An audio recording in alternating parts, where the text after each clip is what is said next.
The familiar story is simple. Europe discovers science. Europe builds machines. Europe invents capitalism. Europe rises, and the rest of the world falls behind. But history was not that clean. For most of human history, Europe was not obviously destined to lead the world economy. Around 1750, the world had not yet fully split. Britain was rising, but it was not yet the industrial giant it would become. China was not simply stagnant or backward. Its most advanced regions were dense, commercial, and productive. The Great Divergence asks one of the biggest questions in modern history. Why did parts of Europe, especially Britain, break into industrial growth? And why did other advanced regions follow a different path? This is not a story about destiny. It is a story about limits, and about who escaped them. To understand the Great Divergence, we should not compare all of Europe with all of China. That would be misleading. Both were enormous. Both had rich regions and poor regions. Pomeranz asks us to compare advanced regions with advanced regions. England and China's Yangzi Delta. Before 1800, both were highly developed, both had commercial agriculture, both had active markets, both had skilled labor, both had household industries. The Yangzi Delta was not a primitive countryside. It had canals, market towns, textile production, and dense economic life. England was also commercial and increasingly connected to global trade. The point is not that the two regions were identical. They were not. The point is that Europe's later dominance was not obvious from the beginning. The gap became clear later. And that is what makes the divergence so important. Before coal and steam, economies lived inside the organic world. Land had to provide almost everything: food, fuel or fiber, timber. Every acre had competing jobs. If more land grew grain, less could support sheep. If more land became pasture, less could feed people. If forests were cut for fuel, wood became scarce. As populations grew, the pressure intensified. This was the ecological wall. It did not arrive as one sudden disaster. It appeared slowly. More labor, less free land, higher fuel pressure, thinner forests, crowded fields. Both Western Europe and East Asia faced versions of this limit, so the question is not simply who had better markets. The question is what happened when advanced economies reached material constraints. Why did Britain find a way outward? And why did the Yangzi Delta intensify inward? The answer begins with two escape routes, one below the ground, one across the sea. Britain's escape had two parts. Coal below, colonies abroad. Coal changed the meaning of energy. For most of history, energy came from the surface of the earth: wood, animals, wind, water, human labor. These sources could support complex societies, but they were limited by land. Coal was different. Coal was ancient energy stored underground. It was heat without waiting for forests to regrow. It was fuel without using more surface land. This did not automatically create industrialization. Coal existed in many places, but in Britain, coal became cheap, accessible, and useful near rising economic demand. That mattered. It allowed heat to become abundant. And when heat became abundant, machines became more practical. Britain did not simply become rich because it had coal. Coal became powerful because it entered a wider system. Coal was not enough by itself. Location mattered. Britain's coal fields were close enough to rivers, ports, cities, and industrial regions. Coal could move. It could reach homes, workshops, furnaces, and mines. China had coal too. The issue was not absence. The issue was geography. The Yangzi Delta, one of China's most advanced commercial regions, was far from many major coal sources. Distance raised costs. Transport changed what was possible. In Britain, deeper mines created another problem. Water, flooded mines needed pumps. Early steam engines were built to solve that practical problem. They were inefficient. They burned large amounts of fuel, but at the pithead, coal was cheap, so the machine made economic sense. Coal-powered pumps. Pumps allowed deeper mining. Deeper mining supplied more coal. A feedback loop began. Energy, technology, and geography reinforced each other. Coal was more than fuel. It widened what the economy could physically do. It powered furnaces, it supported iron production, it heated cities, it fed engines, it helped replace surface energy with fossil energy. But Britain still faced another limit: land. Industry needed raw materials, people needed food, textile production needed fiber, ships needed timber. If Britain had to supply all of this from its own land, growth would have faced severe pressure. So the second escape route ran across the sea. Colonies gave Britain access to land beyond Britain: cotton fields, sugar plantations, forests, ports, shipping routes. Pomeranz calls this idea ghost acres. These were not acres physically inside Britain, but they functioned as part of Britain's resource base. Britain grew beyond Britain. Its economy expanded through land overseas. Cotton fed the factories. Sugar entered daily life. Timber supported ships, docks, barrels, and buildings. These were not just goods, they were land-intensive solutions to land scarcity. They allowed Britain to use resources produced far beyond its own island. But this system was not clean. Overseas abundance depended on colonial power. It depended on plantation systems. It depended on coerced labor. It depended on enslaved people whose work supplied the materials that industrial Britain consumed. The Great Divergence cannot be told only through machines. Machines needed raw materials. Raw materials needed land. Land was controlled through empire, and labor was often forced into the system. This is the hidden cost of Britain's escape.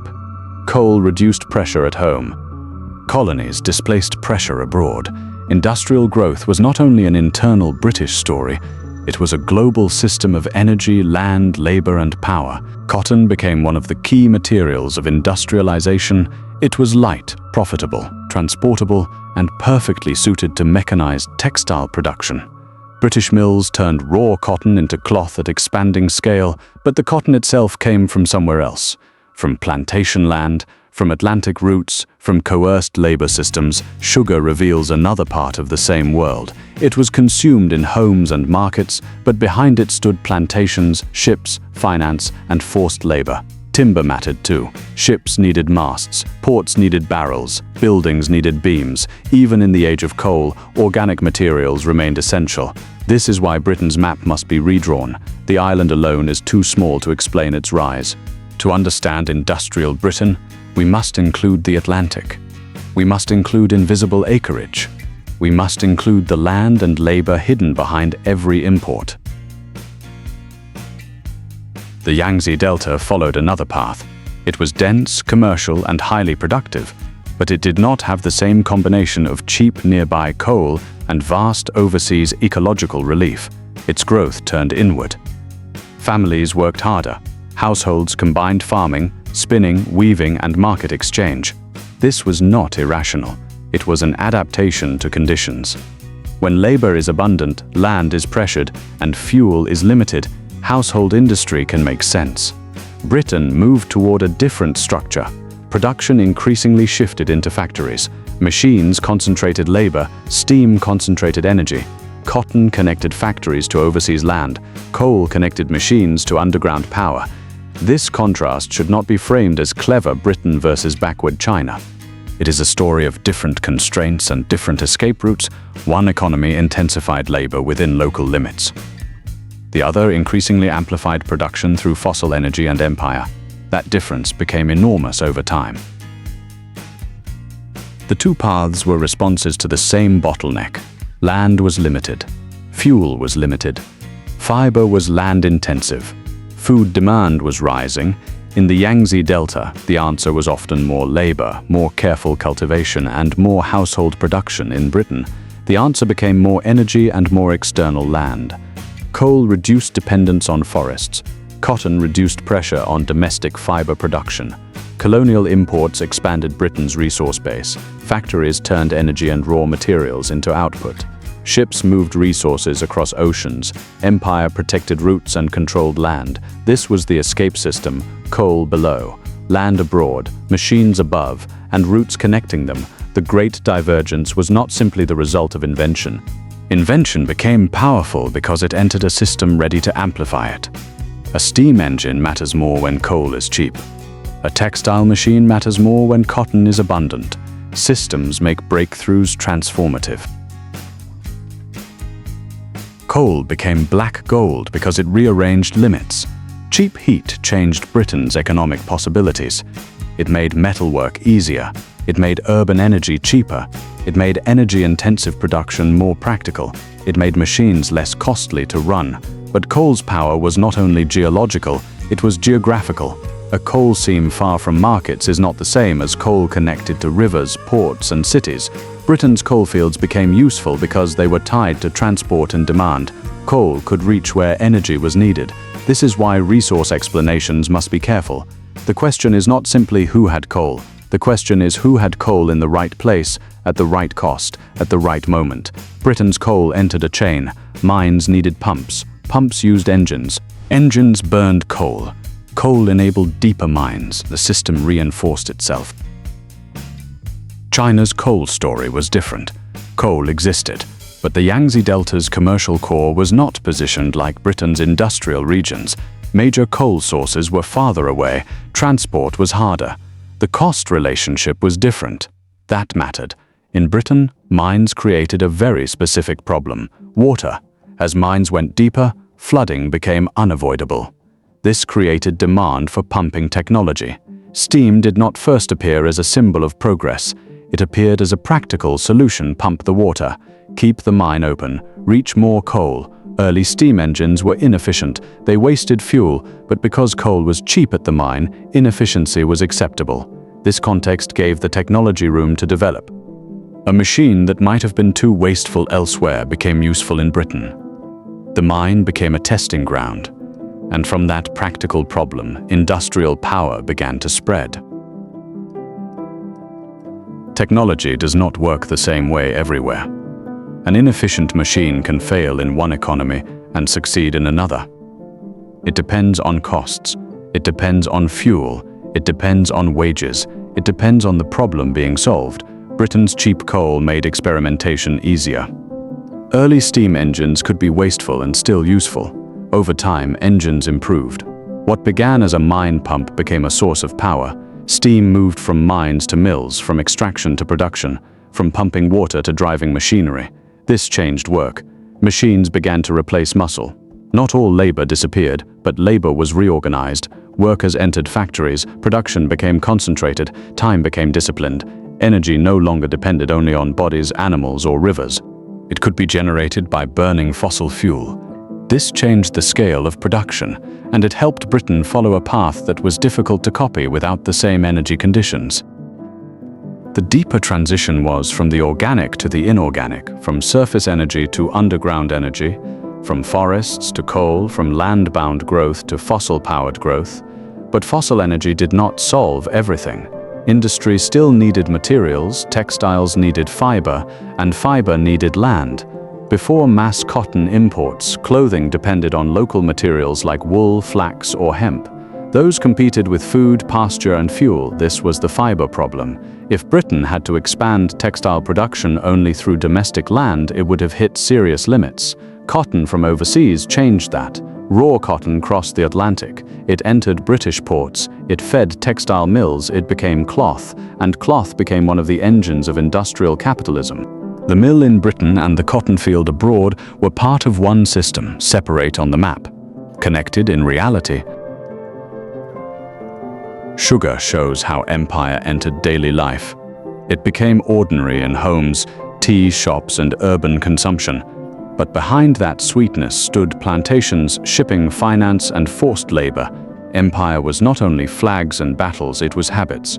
Goods, prices, imports, timber also mattered. Ships needed wood, navies needed masts, ports needed barrels and beams. Even as coal rose, Britain still depended on organic resources from elsewhere.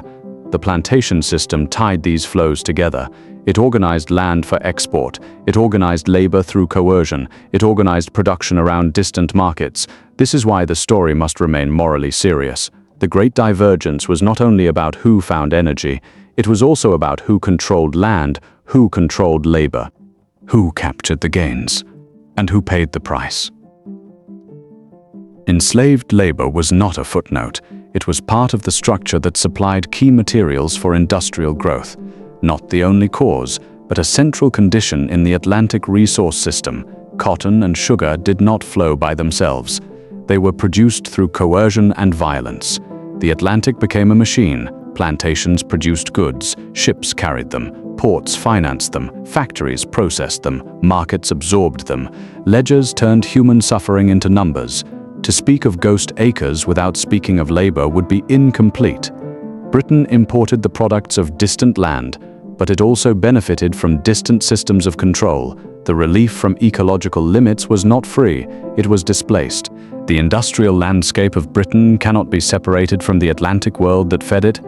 Coal powered the factories, but empire helped feed the machines. Britain escaped the island by reaching beyond it. Its factories stood on British soil, but their supply lines crossed oceans. Their energy came from underground. Their cotton came from abroad. Their markets expanded through empire. Their financial systems connected mills, merchants, ports, and plantations. Once this system moved, growth began to accelerate. Coal-powered production. Production demanded raw materials. Raw materials required shipping. Shipping deepened imperial networks. Imperial networks opened markets and secured supplies. Growth fed more growth, but the cost was unequal. Some regions gained capital, machines, infrastructure, and power. Others supplied land, labor, and raw materials under coercive conditions. The divergence was not only between Britain and China. It was also between industrial centers and extraction zones, between those who accumulated power and those whose worlds were reorganized to support it. Britain's growth pattern changed. It was no longer limited in the same way by local land. Coal supplied energy. Colonies supplied cotton, sugar, timber, and markets. Machines raised output. Factories concentrated production. The Yangzi Delta faced a different set of options. It remained sophisticated and commercial, but its growth relied more heavily on local land and dense labor. This is where historians discuss involution. Involution does not mean nothing happened. It means more effort entered the system without the same rise in output per person.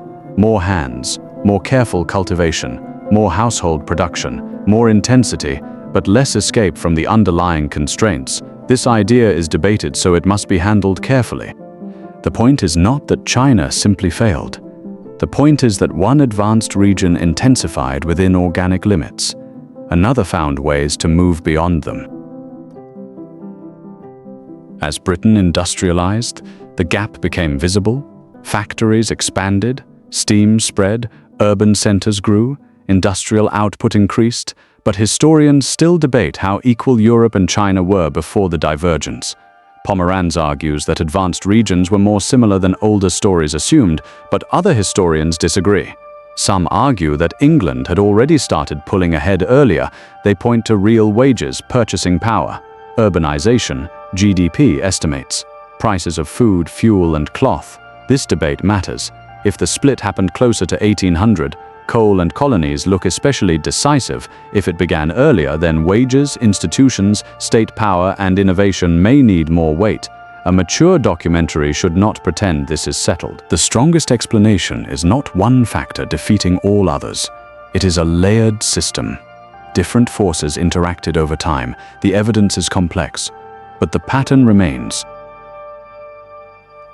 The timing debate opens the door to other explanations. The state mattered. Britain was not simply a free market where industry naturally appeared. The state taxed, borrowed, fought wars, protected trade, built naval power, supported empire, and shaped markets. Innovation mattered too. Machines did not invent themselves. Engineers experimented. Artisans improved designs. Scientific knowledge circulated. Practical problems created technical solutions. It would be wrong to reduce Britain's rise to luck, but it would also be wrong to treat innovation as separate from the material world. Invention becomes powerful when conditions reward it. Steam mattered because coal was cheap. Textile machinery mattered because cotton was abundant. Markets mattered because empire opened routes. The Great Divergence was not one cause.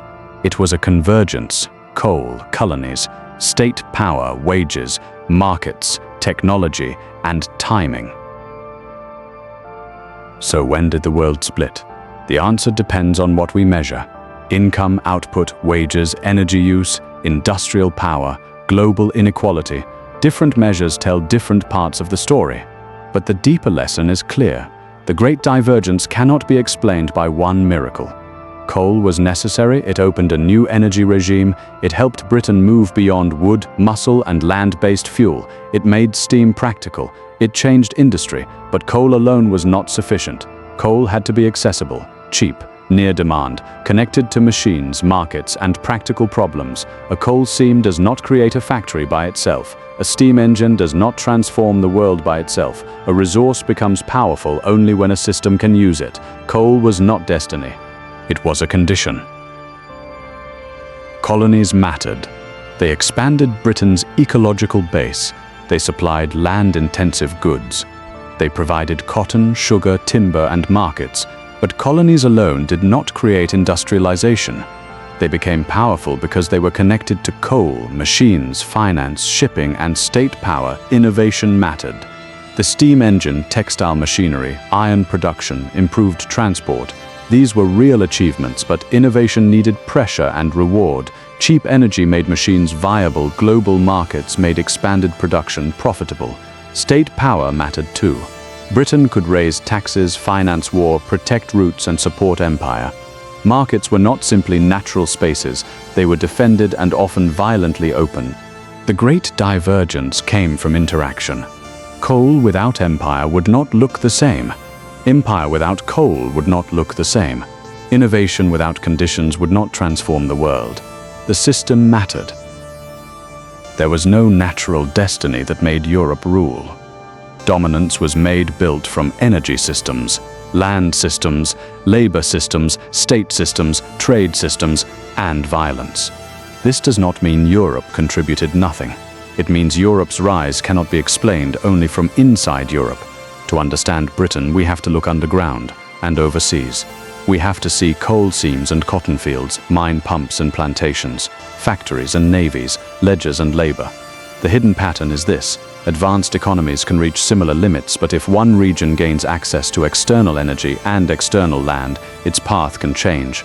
Britain's industrial rise reshaped the world. It created new hierarchies of wealth. It strengthened empire. It deepened extraction. And it helped build the modern world economy. The pattern remains. Energy still shapes power. Supply chains still hide land and labor far from the consumer. Wealthy economies still depend on resources extracted elsewhere. The modern world may look digital, but it is still material. It still runs on energy. It still depends on land. It still reorganizes labor across distance. So what really split in the Great Divergence? Not intelligence, not human worth, not civilization in any simple sense. What split were systems of access to cheap energy, access to overseas land, access to coerced labor, access to maritime power, access to state-backed trade. Britain escaped some of the limits that constrained advanced organic economies, others adapted within those limits. That is different from saying Britain was destined to win. It is a more honest story. The modern world was built on uneven access. Some places became centers of industry, others became suppliers of raw materials, some accumulated capital, others lost land, labor, and autonomy. Some burned coal and built factories, others grew cotton, cut timber, harvested sugar, or supplied labor under coercion.